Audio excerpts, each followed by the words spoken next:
प्रिय विद्यार्थियों, स्वागत आपका श्री श्याम कॉलेज भादरा के यूट्यूब चैनल पर। देखिए, हम बात कर रहे हैं BA second year Rajasthan geography की। इसके अंतर्गत हमने कुछ लेसन की चर्चा की है, जिसे हम बात कर रहे थे राजस्थान के भूआकृतिक प्रदेश, राजस्थान की जलवायु से संबंधित देखा हमने, और फिर हमने बात की थी राजस्थान से एकीकरण की बात की थी, राजस्थान के सामान्य क्षेत्र के बारे में देखा था, और इसके बाद में राजस्थान का जो अपवाह तंत्र है उसके बारे में भी हमने देखा था। अब देखिए, राजस्थान से संबंधित हम बात कर रहे हैं तो राजस्थान का एक टॉपिक और आता है, राजस्थान की मिट्टियाँ।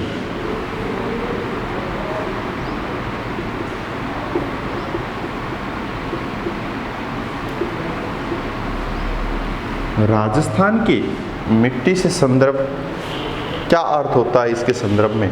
देखिए, मिट्टी की हम बात करते हैं तो जितनी भी फसलों का जो उत्पादन है, कृषि क्षेत्र का जो उत्पादन है, प्राकृतिक वनस्पति का उत्पादन है, उसका सीधा सा संबंध किससे होता है? मिट्टी से होता है। और ये मिट्टी किसी भी राष्ट्र की बात करो आप, किसी भी राज्य की बात करो आप, किसी भी छोटे से छोटे क्षेत्र की बात करो आप, उसके अंतर्गत सबसे महत्वपूर्ण स्थान रखती है। क्यों रखती हैं? क्योंकि यही क्या होती हैं, जो आर्थिक संपदा होती है हमारी, वो आर्थिक संपदा इसी मिट्टी पर टिकी होती है।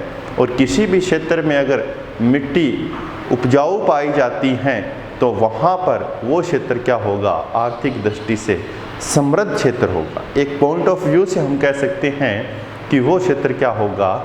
समृद्ध क्षेत्र होगा, और वहाँ का आर्थिक विकास भी क्या होगा? सुदृढ़ होगा। तो मिट्टी बहुत महत्वपूर्ण स्थान रखती है किसी भी क्षेत्र के अंतर्गत।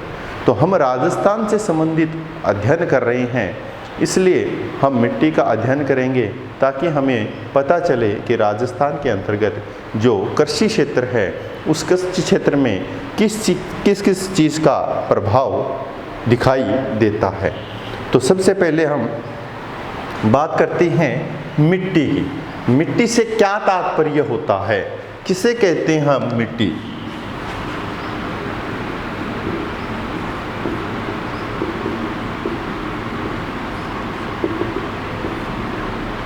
देखिए, भूपृष्ठ, जहां आपको ये भूपृष्ठ है, भूपृष्ठ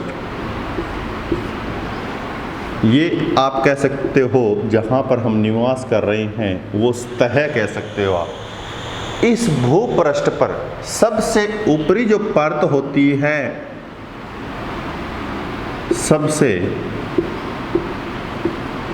ऊपरी परत, या हम कह सकते हैं पतली परत। ये पतली परत जो आपको दिखाई दे रही है, ये पतली परत पेड़ पौधों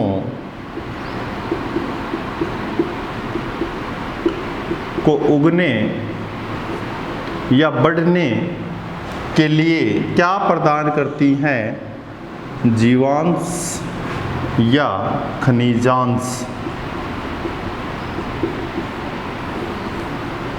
यही क्या कहलाती है? मिट्टी कहलाती है। कि भूपृष्ठ पर ऐसी सबसे ऊपरी परत या पतली परत जो पेड़ पौधों को उगने व बढ़ने के लिए जीवांश तथा खनिजांश प्रदान करती है, क्या कहलाती है?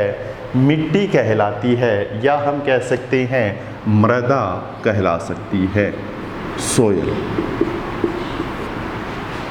आई क्या बात समझ में?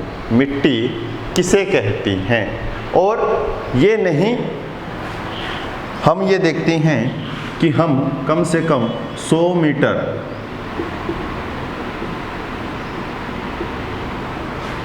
मीटर की गहराई में अगर खुदाई कर रहे हैं तो लास्ट तक हमें क्या नज़र आएगी? मिट्टी ही आएगी। लेकिन वो मिट्टी एक अलग प्रकार की मिट्टी है। उसमें क्या आ जाता है, उसमें बदलाव आना शुरू हो जाता है। जैसे कुछ दूरी पर चलोगे तो वहाँ पर रेतीली मिट्टी नहीं बल्कि कंजेस्टिव मिलेगी, फिर कुछ दूरी पर और बढ़ोगे चिकनी मिट्टी आनी शुरू हो जाती है। लेकिन वास्तविक जो मृदा है, उस मृदा की बात करेंगे, ये तो उसके प्रकार आ गए, लेकिन वास्तविक मृदा की बात करेंगे हम, वो मृदा क्या होती है, सबसे ऊपरी परत होती है जो जीवांश और खनिजांश देती है या प्रदान करती है किसको, पेड़ पौधों को, वही क्या कहलाती है, मृदा कहलाती है। उसके बाद के बात करें, नीचे की बात करें तो वो आ जाती है मृदा परिच्छेदिका, सॉइल प्रोफाइल, जिसको हम विभाजन करके अध्ययन करते हैं, ये चीज़ आती है। इसके अंतर्गत फिर क्या होता है, संस्तर होता है। सबसे ऊपरी क्षेत्र की बात करेंगे तो मिट्टी की बात करेंगे तो सबसे ऊपरी क्षेत्र की ही बात की जाती है। कुछ ही क्या होती है, सेंटीमीटर में पाई जाती है। कुछ ही सेंटीमीटर की बात करेंगे, 2 से 3 सेंटीमीटर की बात करेंगे जो मोटाई पाई जाती है ऊपरी परत की, यही क्या कहलाती है, मृदा कहलाती है। अब हमने बात की कि ये जो मृदा है, मिट्टी है, ये किसी भी क्षेत्र की आर्थिक समृद्धि या संपूर्ण कृषि उत्पादन के लिए महत्वपूर्ण होती है। और हमने बात की कि फसलों, चारे के लिए, या हम कह सकते हैं प्राकृतिक वनस्पति, इनके लिए क्या होती हैं, जननी होती हैं। जननी का मतलब जो विकास होता है फसलों का, चारे का, प्राकृतिक वनस्पति का, वो किससे होता है, इसी मृदा से होता है। तो ये क्या हो गई, ये इनकी जननी कहलाती है। और इसके बाद में हम बात करेंगे, अगर ये जननी है तो हम कह सकते हैं कि जो उपजाऊ मिट्टी जो होती हैं, उपजाऊ होगी तभी तो पेड़ पौधों का विकास होगा। और ये जो उपजाऊ मिट्टी होती हैं, ये राज्य की दृष्टि से बात कर रहे हैं तो ये राज्य की अमूल्य संपदा भी मानी जाती हैं। राज्य की अमूल्य संपदा किसको, मिट्टी को। ठीक है, अब हम किस संदर्भ में अध्ययन कर रहे हैं, हम कर रहे हैं राजस्थान की दृष्टि से।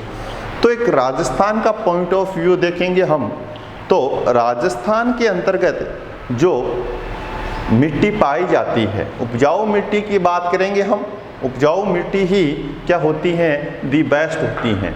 इसलिए हम एक वितरण स्वरूप राजस्थान के अंतर्गत देख रहे हैं कि राजस्थान में किस प्रकार से मिट्टी का बदलाव दिखाई देता है। देखिए,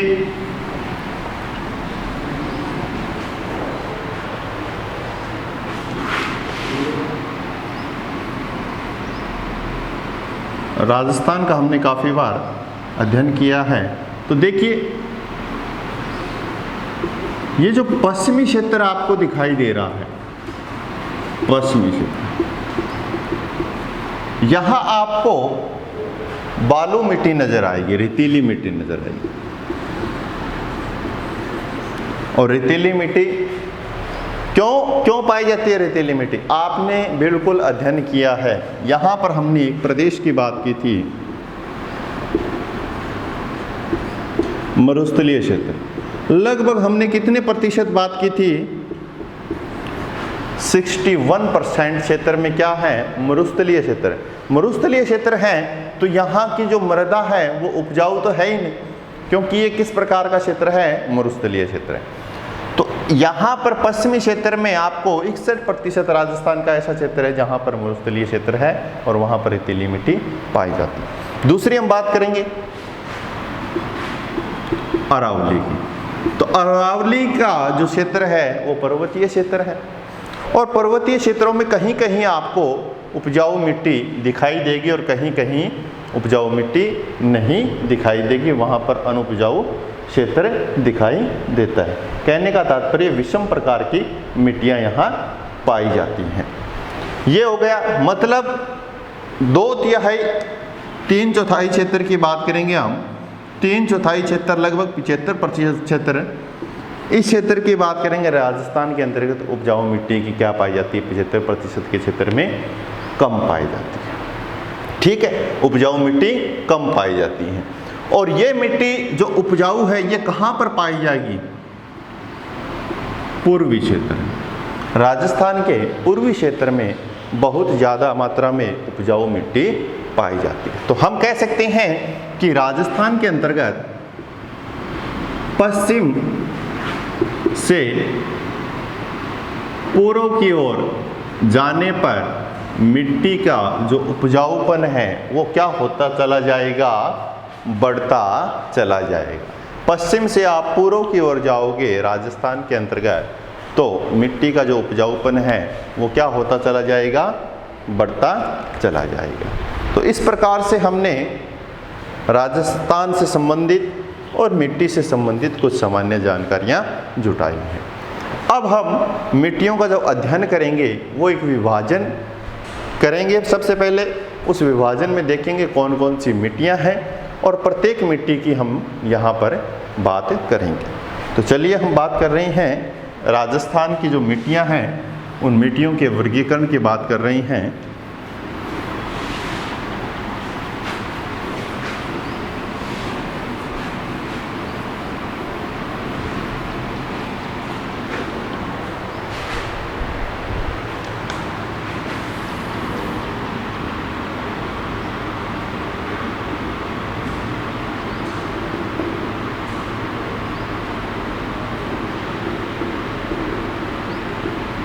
वर्गीकरण।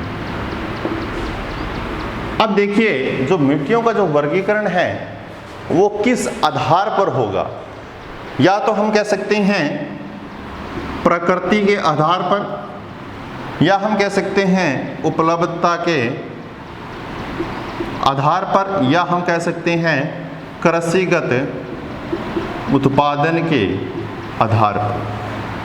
इन आधारों से हमें स्पष्ट होगा कि राजस्थान में कितने प्रकार की मिट्टी पाई जाती हैं और कौन कौन सी मिट्टियाँ यहाँ पर पाई जाती हैं। तो चलिए हम बात करते हैं इस प्रकृति, उपलब्धता और कृषि उत्पादन, इनके आधार पर हम देखें तो राजस्थान में मुख्यतः हम बात करेंगे कितनी मिट्टियों की बात करेंगे? 8 प्रकार की मिट्टियों की हमें बात करेंगे। देखिए सबसे पहले हम बात कर रहे हैं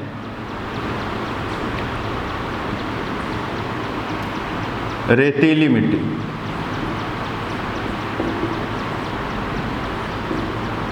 फिर उसके बाद में दूसरी जो मिट्टी आती हैं उसमें कुछ परिवर्तन दिखाई देता है, भूरी रेतीली मिट्टी। फिर हम देख रहे हैं लाल लोमी मिट्टी। चौथी हम बात करते हैं लाल पीली मिट्टी। 4 हमने देखी है रेतीली, भूरी, लाल लोमी, लाल पीली मिट्टी। अब उसके बाद में एक स्वरूप और दिखाई देता है मिश्रित लाल मिट्टी। इसमें लाल प्लस काली दोनों नज़र आएगी, इसमें मिक्स मिश्रित दिखाई देगी। छठी हम बात करते हैं मध्यम काली मिट्टी। 7वीं हम बात करते हैं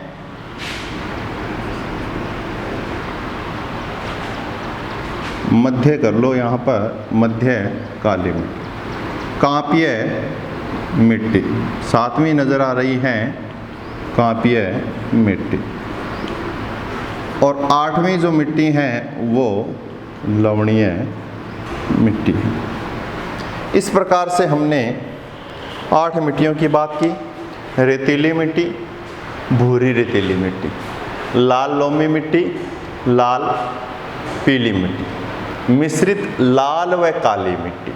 फिर हमने मध्य क्षेत्र के अंतर्गत देखा था, दक्षिणी क्षेत्र में पठारी क्षेत्र के अंतर्गत काली मिट्टी। फिर काव्य मृदा, और फिर लास्ट में हमने ये बात की है लवणीय मृदा की। तो इस प्रकार से हम इन 8 मिट्टियों की बात करते हैं। तो चलिए हम एक एक करके सभी मिट्टियों के बारे में पढ़ना शुरू करते हैं।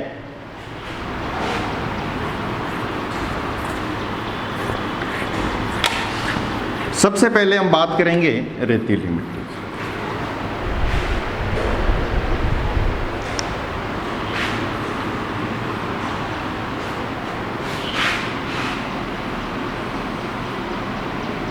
रेतीली मिट्टी की बात करते हैं तो रेतीली मिट्टी का जो मुख्य क्षेत्र पाया जाता है वो पाया जाता है, ये जो पश्चिमी एरिया है आपको दिखाई दे रहा है, ये क्षेत्र रेतीली मिट्टी का दिखाई देता है, पश्चिम।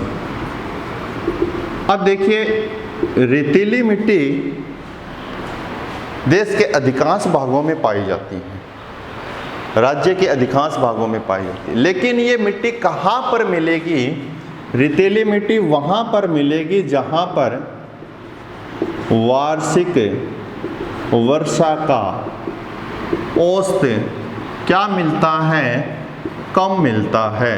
कहने का तात्पर्य ये है कि जहाँ पर वर्षा का औसत कम पाया जाता है वहाँ पर किस प्रकार की मिट्टी देखने को मिलेगी? वहाँ पर रेतीली मिट्टी देखने को मिलेगी। और इस प्रकार की मिट्टी कहाँ पर पाई जाती है?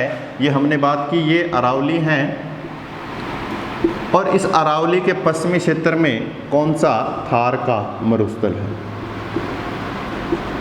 इस थार के मरुस्थल में रेतीली मिट्टी पाई जाती है। देश के अंतर्गत बात करें लगभग 31.7 लाख हेक्टेयर भूमि पर क्या पाई जाती हैं? रेतीली मिट्टी पाई जाती है।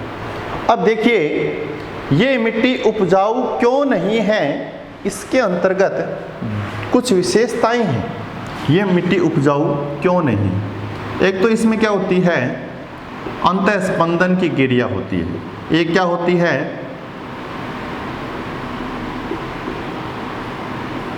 पारगम्यता आती है इसके अंतर्गत। अब ये दोनों शब्द से क्या तात्पर्य है? अंतःस्पंदन की क्रिया रेतीली मिट्टी में पाई जाती है। क्या होता है? ये क्षेत्र है, यहाँ पर रेतीली मिट्टी। अब यहाँ से इसके ऊपर क्या आएगा? जल आ गया, ये जल आ गया। तो ये जो जल है ये इस मिट्टी की क्या गहराई में चला जाता है?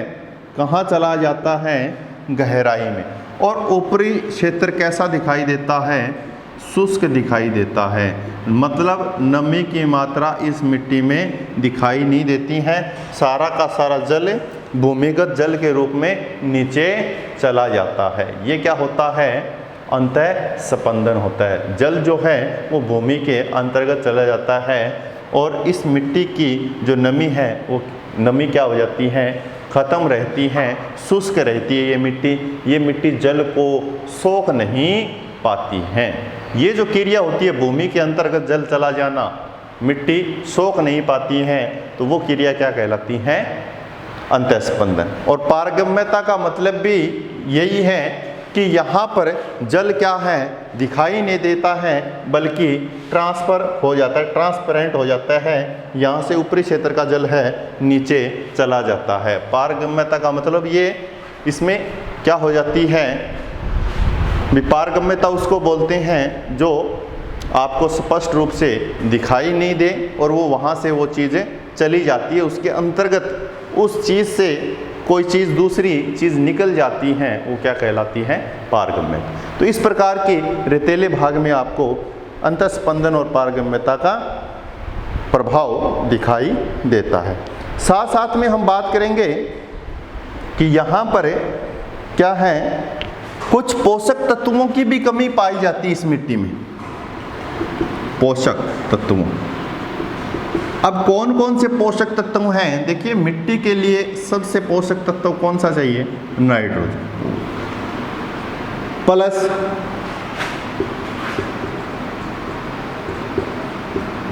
कार्बनिक तत्व चाहिए। नाइट्रोजन और ये जो कार्बनिक तत्व हैं इन कार्बनिक तत्वों और नाइट्रोजन की कमी होने के कारण मिट्टी क्या हो जाती है, बंजर स्वरूप धारण कर लेती है। कहने का तात्पर्य वो मिट्टी क्या हो जाती है, अनुपजाऊ हो जाती है।